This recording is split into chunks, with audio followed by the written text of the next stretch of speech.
Good afternoon, everybody. Welcome to another lovely sunny day here at Goodwood. We've got a very, very special moment here on the balcony of Goodwood House. You've seen him drive in that wonderful Porsche 962. 5 Le Mans victories, 3 Daytona 24-hour victories, 2 World Sportscar Championships. The one and only Mr. Derek Bell.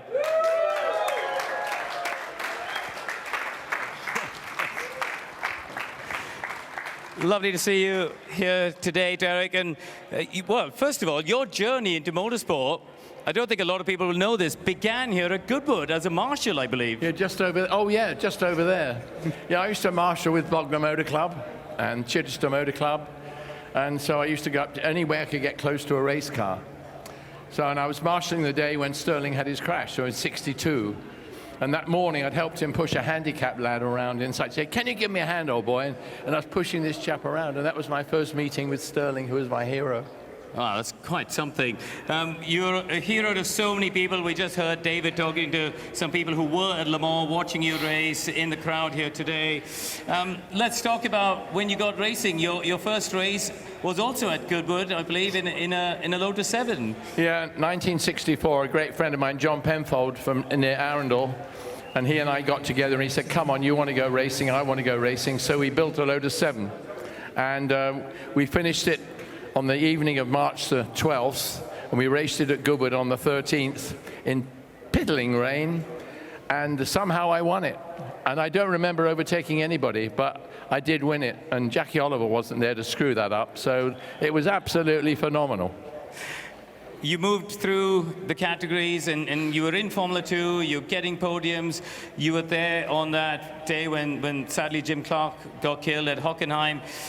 But then you get a phone call from Enzo Ferrari in 1968. Tell us a little bit about that, because you must be one of very few people here at Goodwood today who has spent time with the great Mr. Enzo Ferrari and had that phone call. Tell us about it. How long you got? No, sorry. Well, they look okay. They look like they're prepared to listen. It was an amazing experience, and obviously, you know, a lad from Pagham working on a farm. I must say I didn't expect it, but it was just amazing. Anyway.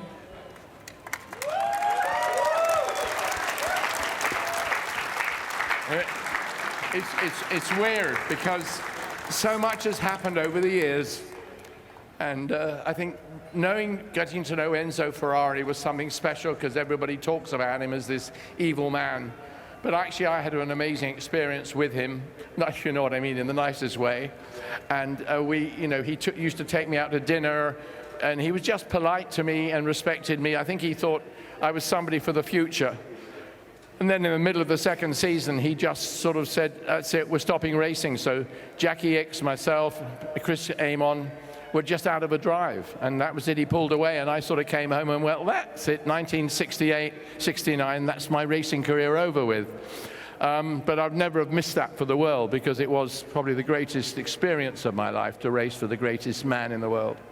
Now, your humility is shining through, because what you haven't mentioned is you made your Formula 1 debut in a Ferrari at Monza.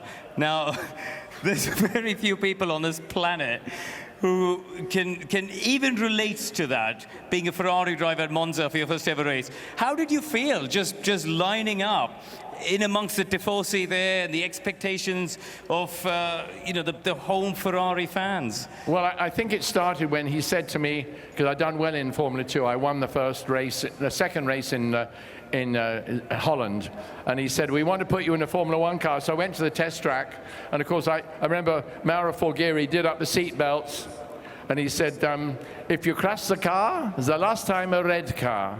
Maybe a green car, but you'll never drive a red car again." With that, he pulled up the seat belts. First time we'd ever used belts. And we also had wings on the car. First time we'd ever had aerodynamics like that.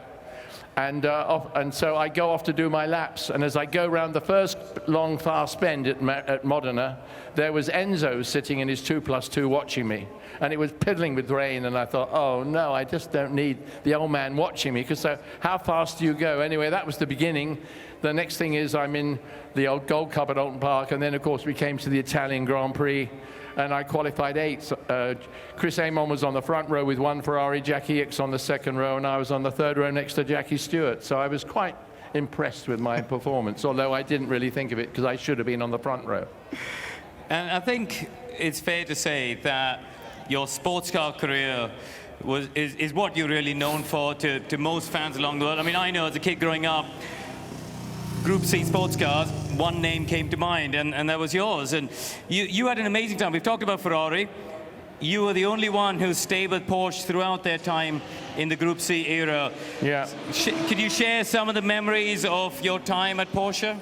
Well, of course, I mean, I was so lucky, and I started with the Porsche 917 and 246 miles an hour down Mulsanne, so full throttle and first in top gear for one whole minute. I mean, it was pretty frightening to start with, and then pretty amazing to follow up.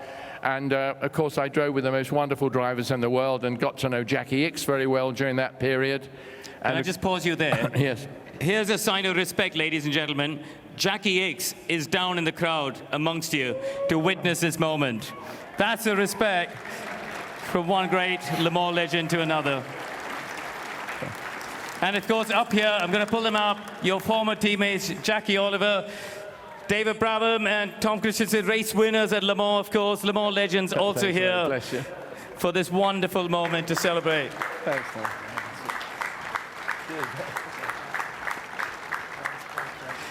Okay. Now, I just got to say, without Ickx, I don't know what I'd have done, because he actually sort of showed me how to be good. And I really, my racing depended on him, and I learned from him how to handle race teams, how polite to be, and just the way we went about racing, you know, no heroics. and I'm going to just turn to another teammate of yours who is hiding in the background. I want to ask you both about this. Ladies and gentlemen, quick round of applause for Justin Bell, Derek's son. Now, you both shared an amazing experience of racing in the 24 Hours at Le Mans in the McLaren in 1995. Justin, he must have been your hero. What was it like to be teammates with Dad? Well, I was so used to him telling me off that I thought it might carry on. But he did get out of the car quicker in '95 than he did today.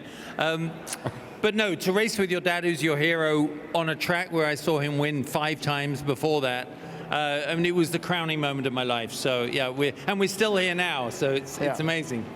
And I think what most people don't remember is actually you finished on the podium, finished third, but you guys could and should have won that race if not for some issues. 53 years old, and you were still right there on the pace at the night, weren't you? I'm saying we had a great race, and the car was phenomenal, but we just had bad luck. But to finish third's not bad with your son on Father's Day, so it's pretty special. Fantastic. Now, Derek, you come to Goodwood a lot. We see you at a whole host of events. How much do you enjoy coming to the Festival of Speed and the Revival? Well, I come every time, so I guess I like it. It's just home to me. I mean, I live 5 miles away, so it's special. And, you know, to have my wife Misty, my daughter Melanie, and my son Sebastian, and my grandson Oscar, the one with all the hair. It's just lovely to have them up here, and my friends, you know, that I've got to know over the years, and of course Lord March and his family that have given us such an amazing sport at Goodwood, which we haven't had for many years, to have this and the racing at the Revival, and just to really make this the sort of home of British motorsport, to be honest. Right. Thank you very much for your time. I'm going to invite your family across so you get a nice family picture. Come on, Karun. Ladies and gentlemen, can we get one huge final round of applause for Mr. Derek Bell, please?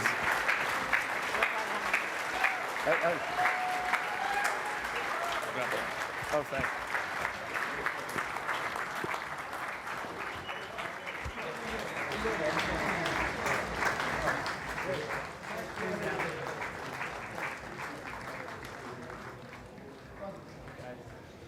Can you just stand there all on your own? One second. The emotion as well that we saw from Derek Bell there was absolutely wonderful, and especially hearing him talk about what it was like to talk to Enzo Ferrari, how emotional he was about that. It was, and I mean, there were points in Derek's career where, you know, he wasn't sure where it was going next, not down to his driving talent, that was always undoubted, but it was just the vagaries of the sport. But it came good for him. But once he hit sports cars, it was just fantastic. Those were difficult cars to get to the finish of races, even to the midway point, and his point about how he learnt from racing with Jackie Ickx and what a potent pairing they formed. But the fact that Derek still looks so he's only about 45. Shows that racing keeps you young, and he really is the local hero.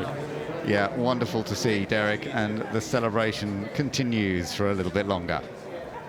I had to go back a couple of times.